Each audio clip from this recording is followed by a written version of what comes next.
2621 or email sales@zizonline.com. She's my mother, and I love her so.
Of ZIZ Radio comes a political talk show like no other.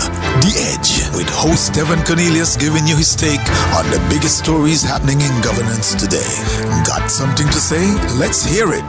Give us a call at 869-465-2555, Monday to Friday from 11 a.m. to 12 noon. One solid hour of in-depth analysis of the machinery that makes our country tick. The Edge, cutting into the matters at hand. The views and opinions expressed by participants and callers during this program are solely their own and do not necessarily reflect the views, opinions, or policies of ZIZ Broadcasting Corporation, its management, or sponsors. The station accepts no responsibility for statements made.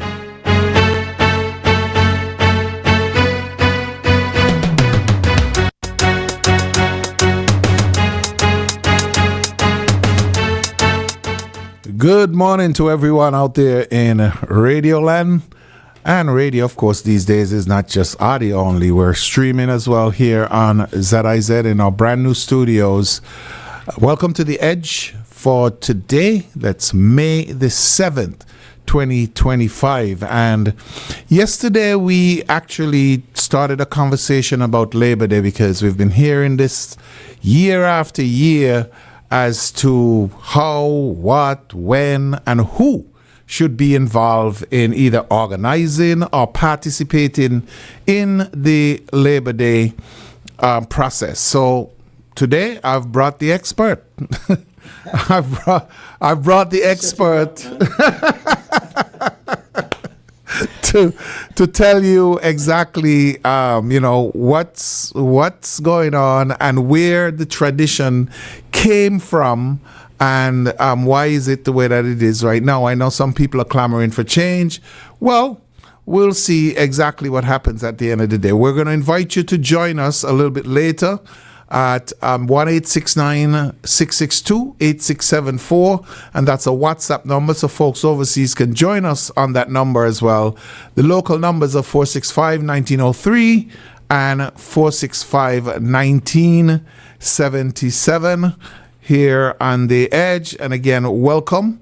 What we're going to do is introduce my guest today, who is the Honorable Sam Kanda, former Minister of Government, Deputy Prime Minister, and also the our ambassador to the United Nations as well. And I've been around for a long time, but he's been around a little bit longer than me. So we're going to take a break, and then we'll come back with Mr. Kanda's introduction. Whether it's a dress store on 4th Street, a snacket in Kayon, or a village grocery in St. Paul's, our small businesses play an important role in our economy. By supporting these businesses, you are helping to create or keep a job or two and to revive our economy. Support our local small businesses. Buy local and keep the doors to our small businesses open. This message is brought to you by ZIZ in support of our small businesses across the Federation.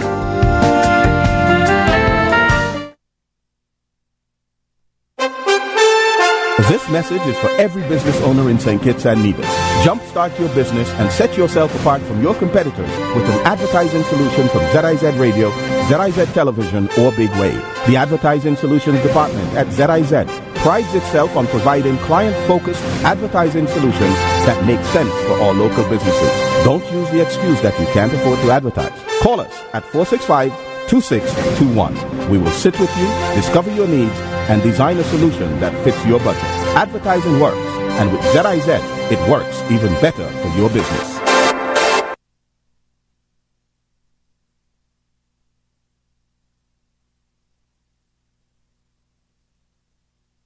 The views and opinions expressed by participants and callers during this program are solely their own and do not necessarily reflect the views, opinions, or policies of ZIZ Broadcasting Corporation, its management, or sponsors. The station accepts no responsibility for statements made. All right, welcome back to The Edge. And as I said before our short break, I have the Honorable Sam Kanda in studio with us, former Minister of Government, former Deputy Prime Minister, and also former Ambassador to the United Nations. And of course, he has extensive experience with the trade union and the labor movement overall in St. Kitts and Nevis and throughout the Caribbean and the world as well. So, Mr. Kanda, welcome. Thank you very much, Monarch.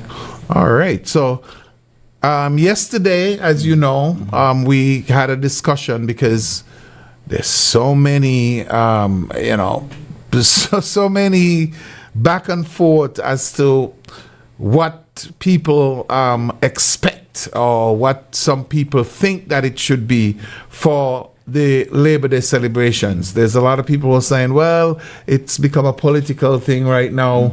And, some people saying that it should be a workers' march. Now, I question that as well, because I think that the folks who are marching, most of them are workers, so is it that some people do not like the people who are organizing the functions? But I'll let you give us at least some kind of historical perspective as to how, we're at the point we are in St. Kitts right now. Thank you very much, Monarch. And, I think you did an excellent introduction. I want to thank you.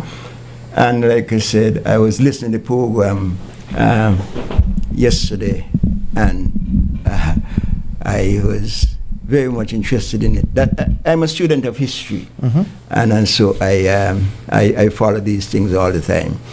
And yesterday, as I walk around town, lots of people noticed, and about 6 persons approached me and said, "Well, Sam, how this Labor Day thing going and this union and thing? I think we need to correct it. This jamming, we don't like this jamming and this thing and so on. What is that about and so on? What are we going to do about that?" In a sense, my view is that the thing has been politicized, but I believe, that it was politicized by the opposition, right? In fact, the union, in terms of the labor movement, because the labor movement is the union and the party. Correct. But the union was established before the party. In fact, the union was established in 1917. The founding fathers were Solomon, Nathan and Wilkes, those were the people who came back from the U.S. with this Garveyite thing and so on, and were looking at the economic conditions. People were living in really terrible conditions, and so they wanted, so the union, but it was illegal to form a union then. You couldn't form a union. Okay. And so they changed the name to the Universal Benevolent Society. Because you couldn't form a union, you get locked up. Correct. And so they formed that Universal Benevolent Society. But the union, when the union was formed in 1917, what they did immediately is had a union messenger. That was a newspaper, and so on, and so once that was going, and then in about 1921 or thereabout, J. Matthew Sebastian, somebody who is considered to be the founding father of the labor movement, he joined. He was always with Wilkes and but he couldn't join them, and so for obvious reasons, because he was a teacher. He was employed by the church, because the church ran the schools then. Yes. So and so on and so but silently he supported them and so on. And so but in 1921, when they established the Union Messenger, he took the job as the editor. He was really a brilliant man, academic, intellectual.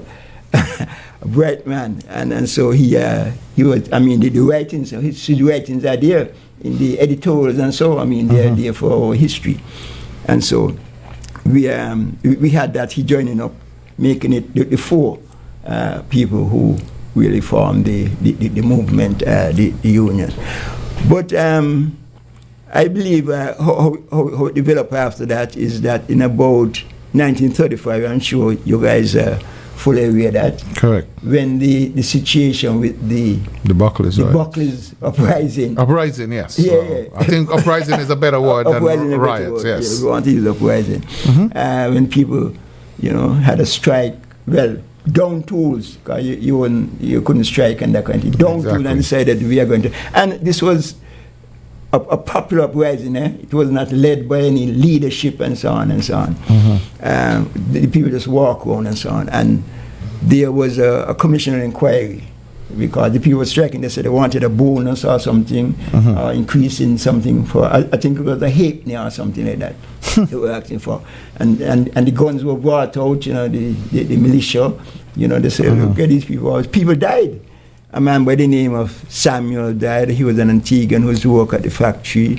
Allen, I think, and the next man by the name Jane Allen, and so on. About 3 or 4 people died, and so on. So a mooring commission was sent out because the British government said, look what's happening in this thing. In fact, what happened after 1935, the whole uprising spread to the neighboring islands, and in the Caribbean, Jamaica and Trinidad and Tobago, St. Vincent, Barbados, all over. And so the British government sent out this mooring commission to see what was happening, and they realized, boy, that's when the unions were legalized. They said, look, we have to legalize trade union, because people have to engage for the standard of living and so on and so on, and they gave other things like land. People needed better housing, better education. So there were concessions made as a result of the commission. Correct. And so on. And so the act was passed in Parliament in 1939 for the establishment of trade union, and so in 1940 the trade union was established. So, so I was saying that the union came before the party. The party, the Workers' League, was established in 1932. That was even before the Buckley's uprising. The party in 1932 was established, and the founding fathers of the party again was those 4 people, and then we had. Some people say, according to what you're reading, some people say thing could be included in it. Thomas Manchester, Okay. So some people say 4, some people say 5. But the 4 who they speak about, again, are the 4 who were in the Union: J. Matthew, Sebastian, Wilkes, Solomon, Nathan. And then for the party, they had, for the labor movement, they had... So they had other folks at the time when the party came into effect in 1932. 1932. Somebody like I say, Manchester, Thomas Manchester. Okay. And so that is what carried the situation. So there has been this link between the union and the party, because that's how it came about. It was people fighting for their thing, but there's political problems as well. And so you think, because you have to understand that while the union was clearly an economic thing, the government has a far greater responsibility. Correct. Than a party. The government is responsible for the social and economic and political. Correct. And so the union. Correct. In fact, for a long time, the party and the union was always that closely aligned. In fact, not Thomas Manchester, Sebastian, who was the first president of the union, was succeeded by Bradshaw. Bradshaw succeeded Sebastian as the president of the union. So this was before Mr. Bradshaw was leader of the political side? Yeah. Okay. Yeah. In 1944. And that came about as he succeeded Sebastian because there was some controversy about a strike, right? Oh, okay. The Sebastian was the head of the union. He was the president of the union, and the union came out on strike because they were asking for increased bonus and that kind of thing, and they didn't get it, and they were out on strike. And there were negotiations between the planters and the union, and Sebastian felt that the workers were, losing ground, and so he decided to sign the agreement for them to go back. Bradshaw, France, Glassford, and Williams were against that. And so they went and they confront, well, not confronted, but engaged. Engaged Sebastian, and Sebastian resigned. Oh, okay. And Bradshaw became that's when Bradshaw in 1944 became the leader of the union. The labor, the union. And so the union and the party has always had the same thing. But over the years, there have always been a discussion of that they should be separated. But that went on from the formation until in 1989. In 1989, when Dr. Douglas and myself became elected representative, I was a member of the union. I've always been a member of the union from when I started to work. I've always been a member. Dr. Douglas was not a member. I don't think he has ever been a member of the union. But when we became representative, when Dr. Douglas became the leader of the Labour Party in 1989. In opposition, yes. In opposition. He did not continue to lead the union. So then you had the formal separation.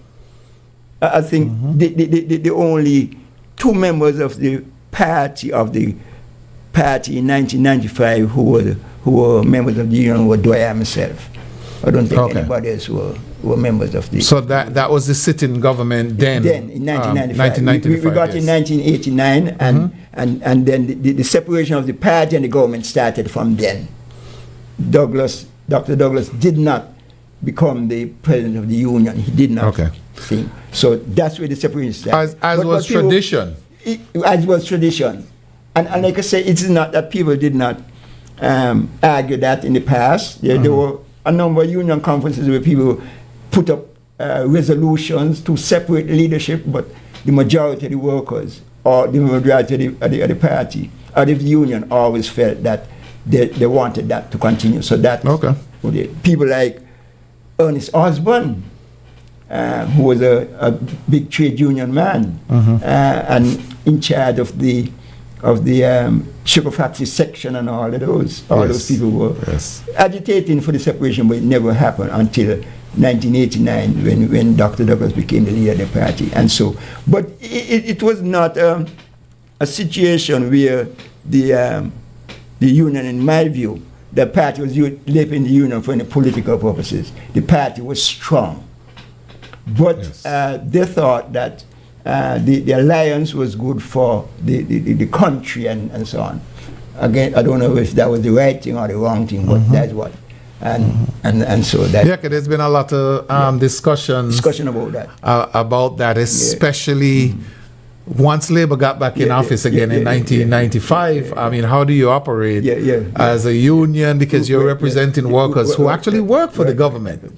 But even before 1995, when we got back in office, in 1980, when Pam won the election, Pam and AP, they really emasculated the union. That is what basically added to the destruction of the union, contributed significantly, because things like the union dues, the clothes shop that was in place, they outlawed the clothes shop, which is a legal thing happening all over the world in terms of deducting union dues for people who in the same establishment. Because if the union is representing this establishment and some people want to join and some people not joining, that is unfair. Exactly. How do you negotiate? Exactly. And so the clothes shop, they just took that was clearly politics, because they thought that the way of beating labor or staying in power is to destroy the relationship between the union and the party. But that was but didn't sometime soon after Pam got in office that they were affiliated or created some kind of union as well? Yes, waterfront thing, so it just goes to show, that it was not genuine. They were making the politics of the thing. But we go back now to where we started in terms of why the match. The match was always, in those days, there was a clear dichotomy, the working class and so on. There were the union people and so on. You had the planter class and the business class. And our business class, Monarch, there's no other business class, in my view, like our business thing. It is, we have never seen a business establishment as monolithic and as homogeneous as our business guys. They are really against workers. They take advantage of workers like no other country in the world that I know. Wow. I mean, let me just give you one example of what I talk about, the business class that we have here.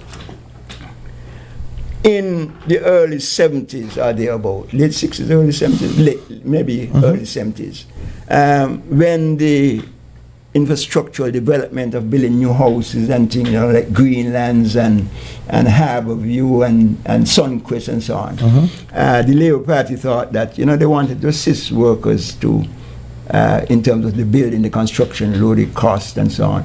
And they went to invest in a cement plant. Cementation, it was called then. Because, they were importing this in bulk and doing things and so on. And, to assist, ease the pressure in terms of what was happening. And what the business sector did, the commercial sector did, it was Horsford, Thurston, it was then, not TDC, because I think Thurston became TDC in about 1973 or later. 1973 or thereabout.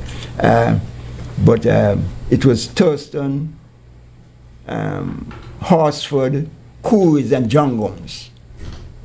They decided that if the people are not gonna buy the cement from us, we're not gonna sell them any other building material. Wow. that was the end of cementation. And this was just an effort to address the cost. Exactly. I mean, they were doing business. For ordinary people. Ordinary people, Yes. but they must have a monopoly. And so that's the business sector that we had to deal with in this country. And so it was important to have unions. And in fact, a lot of the things that were done as a result of the relationship weren't done in other countries. When we were having like holiday with pay and the 8-hour working week, and so those are things that we're able to achieve. The union would have negotiated and achieved on behalf of the workers. And then on occasions when there were problems in terms of negotiation and they weren't meeting anywhere, the government had to intervene. In fact, at one time, the sugar industry, the lifeblood of the country, was at stake. The banks decided that they were not giving the private sector extending any credit facilities and so on. And they were closing the industry. And it is the government who take care. That's how the whole idea of CIRO and NACO came into being. Yes. It is a result of government intervention. Trying to save the industry. I mean, so that was the relationship. It was clearly a relationship of trying to keep the country and the society. But like I said, I think PAM really emasculated the union for their own purposes. They thought that was going to be that is the thing of because as you say, it became a strong political argument prior to Pam getting in office. Pulling the union and the party together, and I guess creating the illusion or whatever it is that without the union, the Labour Party wouldn't exist. Which was quite wrong. I mean, you could see what happened now. You could see the union. The union is basically non-existent. The union is struggling and so on. But the Labour Party is still the dominant party, and will be so for a long time. I mean, where's PAM now?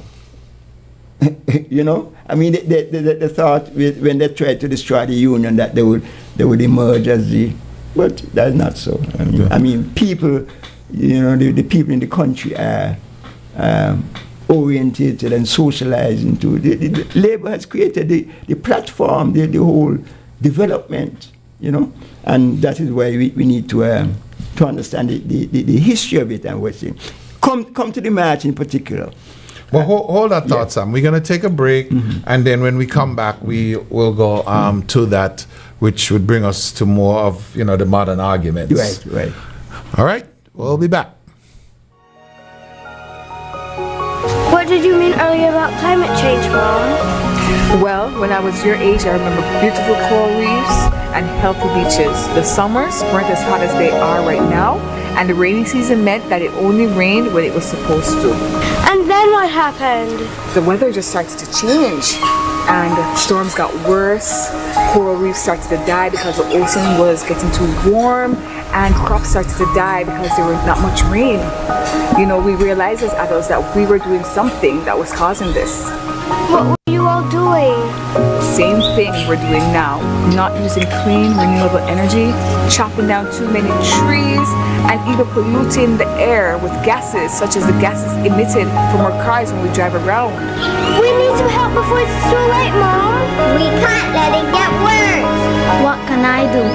We can raise our voices. With 35 million dreams, aspirations, and futures at risk in Cari Forum, we need your voice in our story against climate change. Acknowledge, commit, act.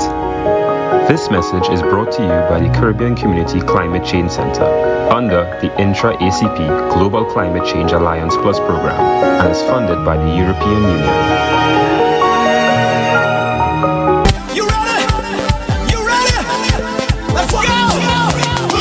St. Kitts and Nevis, get ready. The second edition of the Jesus in the City Parade and Festival is coming to Warner Park, Bastille on Saturday, May 17th, 2025.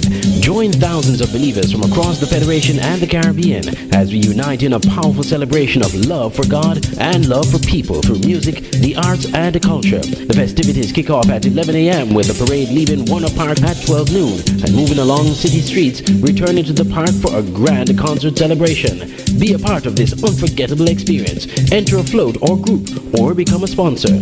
Visit jesusinthecity.com to get involved.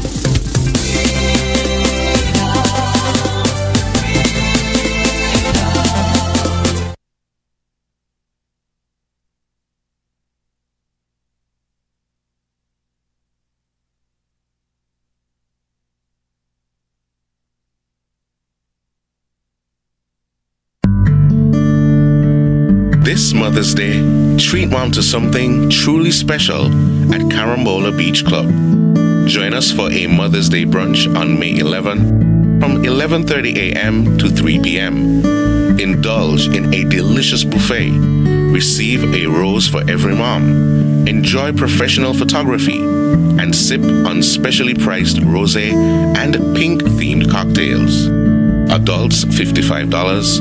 Kids ages 6 to 10, just $28, and children under 6 eat free. Call 465-9090 or 763-9090 to reserve your spot today. Make this Mother's Day unforgettable, only at Carambola Beach Club.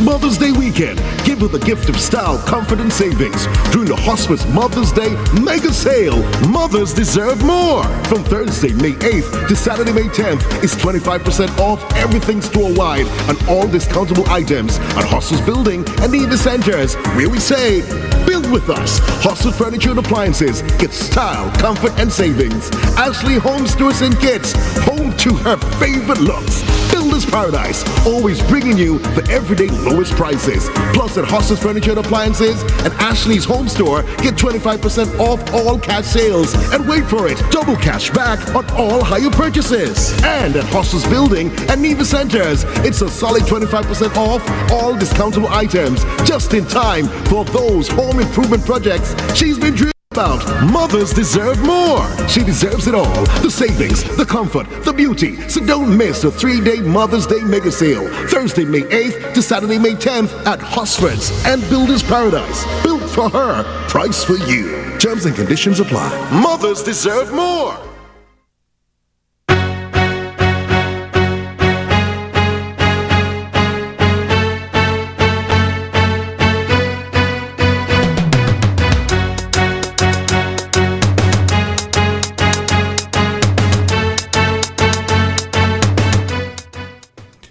Good morning again. Welcome back to The Edge.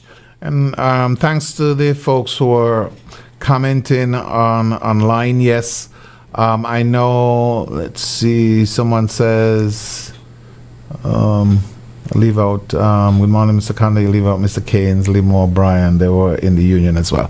Yeah, I think it was what he said was up until 1989. Most of, all of the leaders of government. Brent was the treasurer of the union.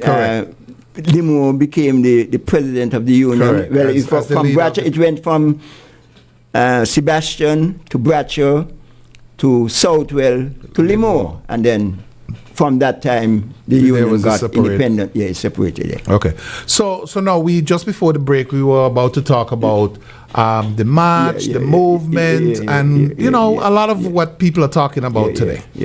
I really want to see the march go back to where it was, because it was great participation on Labor Day. People from all political walks of life. I mean, not everybody who marched were voting for the Labour Party. I mean, there was massive march, but there were no colors then. We didn't march in any red shirt and so on. So I don't know if that's the difference.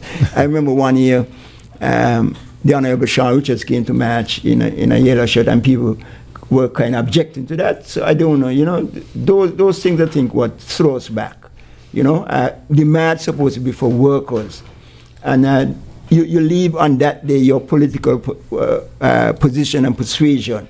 When elections come and you want to go to vote, you go to vote for who you want to vote for, because it is well established that without a robust trade union movement, workers in a capitalist society are at the mercy of employers. In St. Kitts, we have, like I've said before, a most homogeneous and monolithic private sector, and that is why we need more than anything else a trade union here. I mean, all over the world, at present, every day you wake up, you hear about trade union, teachers union, yes, auto workers union, agriculture workers union, oil workers union, bauxite. I mean, people all over the world. In St. Kitts, the sad state is that our union has become, emasculated, really, and we have to go back where our union. I mean, the country was built on the workers. In fact, let me just read you a quote from. It was Abraham Lincoln. Yeah, Abraham Lincoln, who said, "Labor is prior to and independent of capital. Capital is only the fruit of labor and could never have existed if labor had not first existed. Labor is the superior of capital and deserves much the higher consideration and compensation." Labor is what built the country, and people don't understand. They don't give value. I mean, they just undervalue this minimum wage. I'm going to read you another quotation from the director of the ILO, who speak about, why income inequality is a threat to our development and our peace. Definitely. It is. And that is what union do. Union provide the conditions, address the working conditions. And if people are working in good conditions and getting good salaries that could take care of them, it is better for the for the employers. Oh, exactly. It is better for the country. Productivity improves a whole lot. Yes. They have to. We have to understand that the workers are critical to the development of the economy, and it is important to the development of the society. Absolutely. And so we have to understand that the match is about that. The match ain't about no politics, the politics for later. The match is about making sure that workers, if you don't do that, employers will never give you a penny more than you ask for. How do we get back to that though, where, it's the workers, marching as opposed to, because I see all political parties now are getting involved. I know the People's Action Movement, they've been having their function for quite a long time. And now that we have the People's Labour Party, they too are having their annual functions for the Labour Day celebrations as well. How do we get back to where, workers are coming out regardless to which political party you support, even if you want to wear your colours, that's fine. Yeah, okay. And what I'm saying, if you want to have, Pam want to do the thing on Labor Day for workers, and PLP want to do it for workers. I was saying, but I don't like what's happening. I believe the match, I don't like this jamming and this hi-fi and so on. That is taken away. People are not serious about, what the thing is about. And we want serious messages about what this is about and why people must stand up and be counted. Not jamming and, that is vulgarizing the thing and devaluing the whole process. It must be about workers' rights and benefits and condition of work. That is what it must be about. And if people want to have the separate matches, that's fine. But it must be a concentrated on workers. Yeah, well, I definitely agree with that. We're going to open the line in a few, soon as our engineer gets back on the board, so that you can give us a call and let us know exactly what you feel about how, everything that's happening right now. I'm going to deviate a little bit, Sam, because I have a question that's coming in Someone says, question for Sam Conda. What are his thoughts on the Bryan clause and the dual citizenship clause? He said he's advocating for these clauses to be reviewed in Parliament. Yeah, I believe so. In fact, that's one of my concerns. I think we have to look at some constitutional reform. And I've been, trying to raise that with the PM for a little while, I think. I mean, all kind of things, including the Bryan clause. I mean, Fitzroy Bryant was denied the opportunity. I mean, Bryant, I mean, and in fact, the other day was when what's his name, Pastor Brown celebrated Pastor Brown here for all his life. He has a son, right, who came here months old, right, and he's here for now, 30 years or something like that. And the work that he does, I mean, he will never be able. Talking about Pastor Brown in Keon. Pastor Brown in Keon. Yes. He brought a son, a months old son here, and so on, who is capable, right? Somebody like I mentioned him because that was mentioned. So that's how Bryan came here. I mean, Bryan, was involved in everything. In everything. I mean,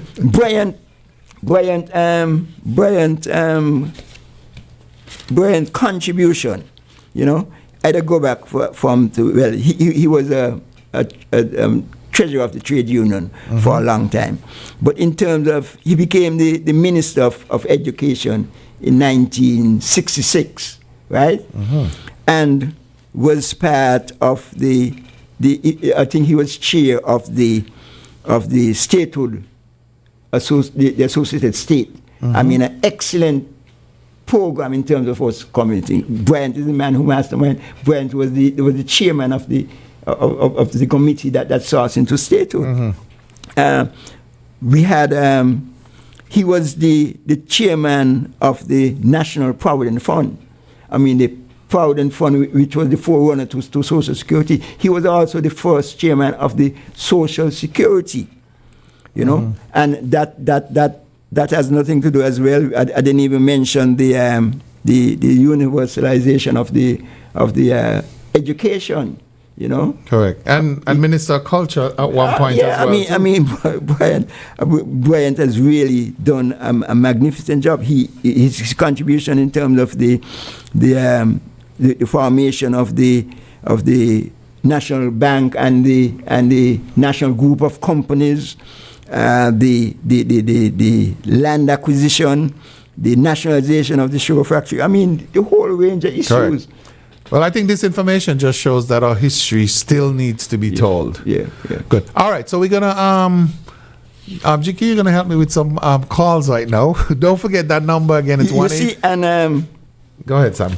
Yeah, I was saying that in terms of the history, there was Washi. I remember Washi had a thing. I don't know if I could find it now, but Washi had a thing. I'll probably find it. Okay, yeah. Once while you look for that, we'll take calls. 1-869-662-8674, 465-1903, 465-1977, and you can join the conversation as this person is doing right now. Yeah. Welcome to the Edge. Yeah. Okay. I'll read the history. Yes. Sammy, we want to put your headphones on so you can hear what's going on with the callers. Okay. Good morning. Welcome to the Edge. Yes. Monarch, good morning. Good morning, sir. Good morning to all the listeners.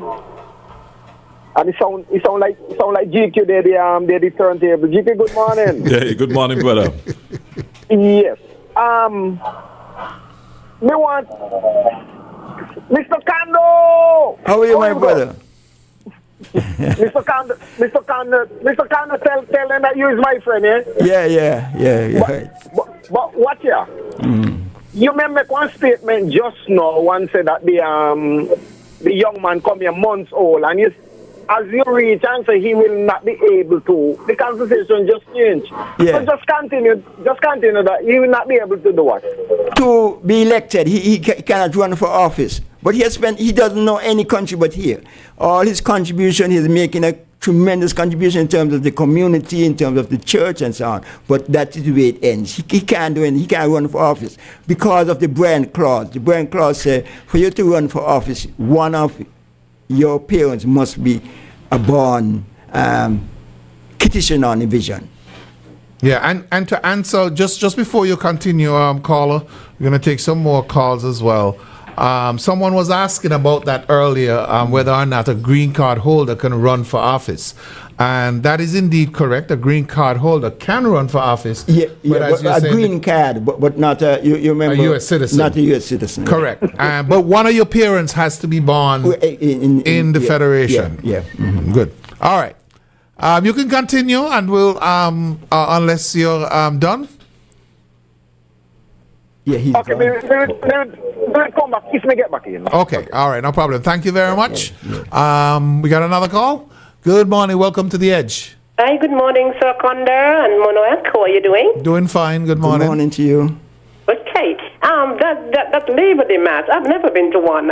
Because I worked in the traffic 3 years there by the gas station, Murphy. I would have seen the match, and it's all red. But how are we going to get it changed? And then remember, it's a different era now too. If you want to hold the younger people, your music is an influencer. Music influence them. So if you want to get the younger people to come out, you're going to have music.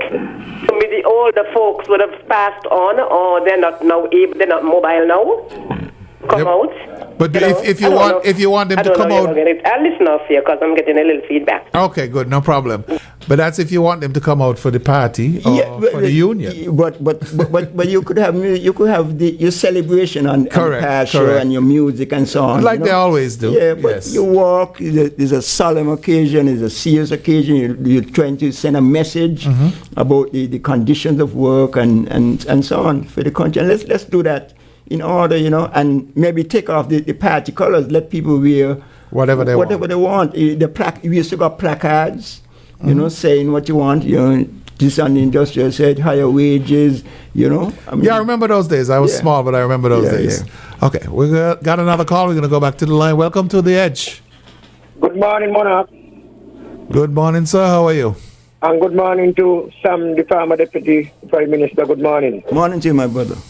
Now, my little input this morning is about the trades and labor union. When I was coming up as a young boy back in the 70s, I used to hear a lot of complaints with these workers saying that they ain't getting no good representation from the union, and he had a gentleman pass now from Woolwood. Everybody know Mr. Keynes. And he was doing a lot of, I made to understand he was doing a lot of injustice to some of the workers them. Some of the workers them, if they pay up their union dues, they can't work on all these things. But sometimes that they got a children to feed, and maybe they didn't have the money to pay or whatsoever. And sometimes they take with the matchet and check them to take with the matchet and all these things. But I am one in this country always rallying for a union. Especially some of these big firms in this country taking advantage of the ordinary man and woman who work in the company. Absolutely. They don't get justice at all. Absolutely. So I would like to see whether they trades the labor union or whatever union come up to represent the people.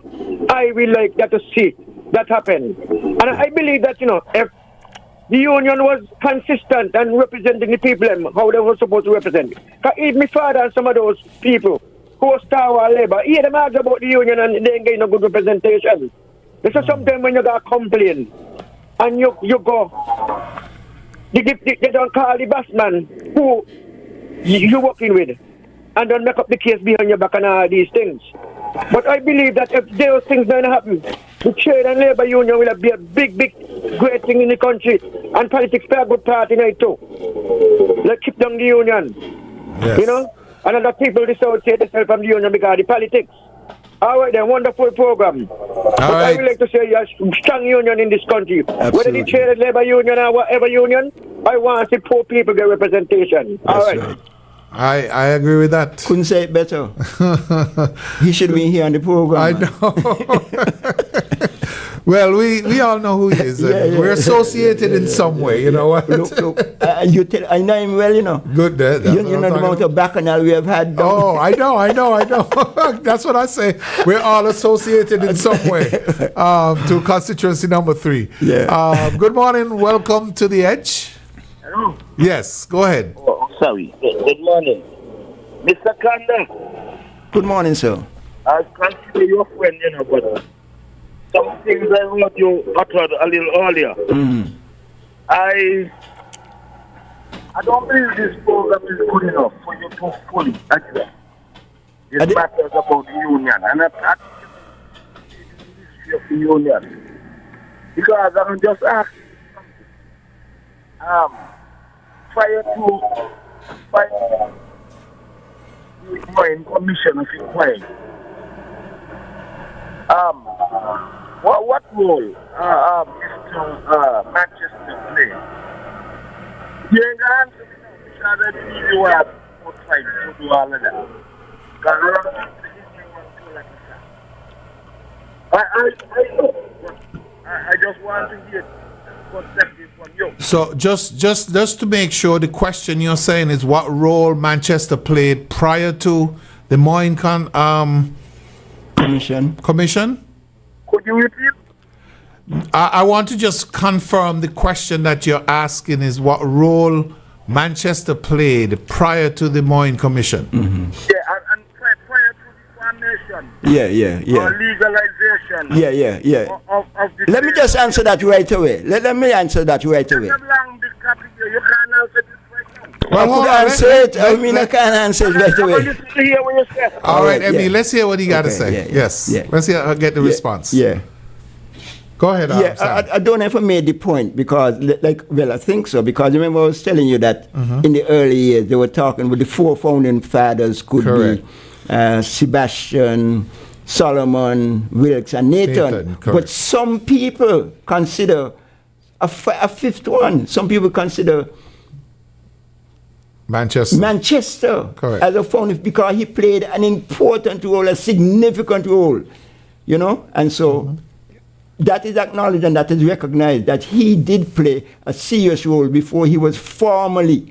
He became the first president of the Workers' League. Thomas Manchester was the first president of the Workers' League in 1932.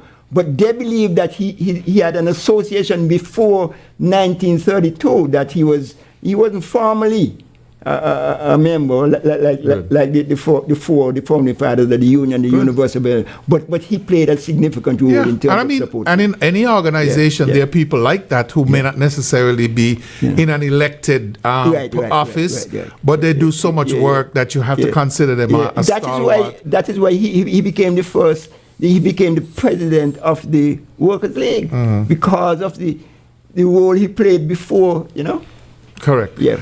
All right, so we're going to take a next call for a couple of minutes to go. Welcome to The Edge. Yeah, good day, Mr. Kanda and Monarch. Good day. Yeah, I agree with a lot of stuff Mr. Kanda said. Remember yesterday I was talking about how things used to be back then and so on. And when in the dressing, the dress code and so on, it used to be different also, not just all red. Like the factories of the industrial side, all of them used to have the different T-shirt, and they will come and march in the T-shirt. And like I said, they used to have games in the afternoon. And it seems as if everything now is just jam and wine, and people just concentrating and jamming and whining, and it seems as if people in control is trying to organize these things to allow the people to stop thinking about the issue at hand. Thanks for your time. All right, thanks for your call. We got another call. We'll take you real quickly. Good morning. Welcome to The Edge. Hello. Greetings, sir. It's kind of muffled. You're kind of muffled. We can hear, but we may not necessarily understand all the words. So let's try it. Go ahead. I am hearing you clearly. That's what I'm saying. You're very muffled. Okay, no, I want to be clear. All right. Well, we don't have much time for you to be clear, so we got 3 minutes to go. What I'm going to do, if we don't get a call coming through now, what we'll do is have Mr. Kanda wrap up. I know that this hour has went by quickly. Ain't no way we can, do all we want to do and hear all the from all the callers for a topic that is so important. So just one. We got one more call. Okay, so we'll take this call and then the wrap up. Good morning. Welcome to the Edge. Good day. How are you? I'm doing fine. Okay. And greetings to the ambassador, my friend, His Excellency Mr. Conda. Good afternoon. Good morning to you, sir. Yes. You see, when a people are accustomed to a certain type of practice or culture, it's difficult to get away from it, And I mean, it's not just one party is guilty of the Labor Day practice that we are now accustomed to. All of the parties have joined in and are doing it in their own little way. I mean, the Labour Party is the originator when it comes to the march, because the Labour Party is stemmed from the Labour Union, and so now we are not accustomed to the way it's being done now, and so it would be difficult to pull away from that. I mean, it's just like the educational system and everything else, religion and all of that.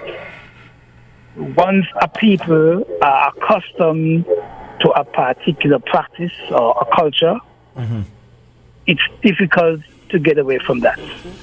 I mean, I understand what everybody else is saying, but what I'm saying is the reason why we're having all of this today, because we are accustomed to that. Hey, caller, I do apologize, but we're right up against the midday news. And I'm sure that we'll do this again. Hopefully that we'll get more callers, more people. Good program as always. Thank you. Thank you. Let me just say to the caller though, yes, that one of the things about this, you must just accept that that's what people want. That's what leadership is about. Leadership is about, making the tough decisions. Yeah. And make sure that people do what is the best thing for themselves and for the country. Correct. All right. Absolutely. All right, thanks again for that call, Sam. We're going to ask you to wrap briefly, and then we go to the midday news. Yeah. I think I'm going to wrap as briefly as I could, but with two quotations.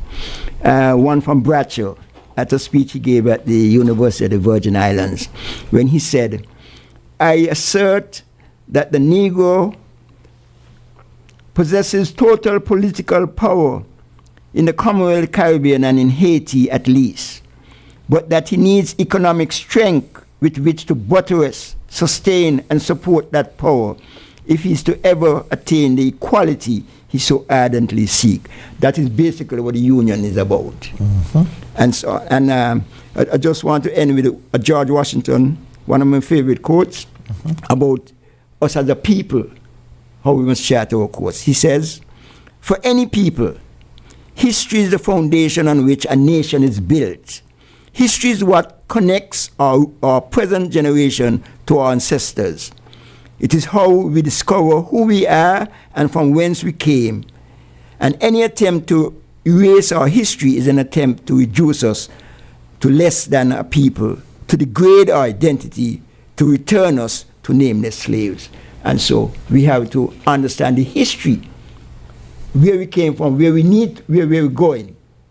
And we were going to assert ourselves to make sure that the next generation is far better off than we are. I agree. Thank you very much, Mr. Conda. I know we put this together at the very late moment yesterday. We're 1 minute after 12. We're late for the news, so I'm going to say see you tomorrow. Thanks again for all the callers, and thanks for all the folks who listened and watched.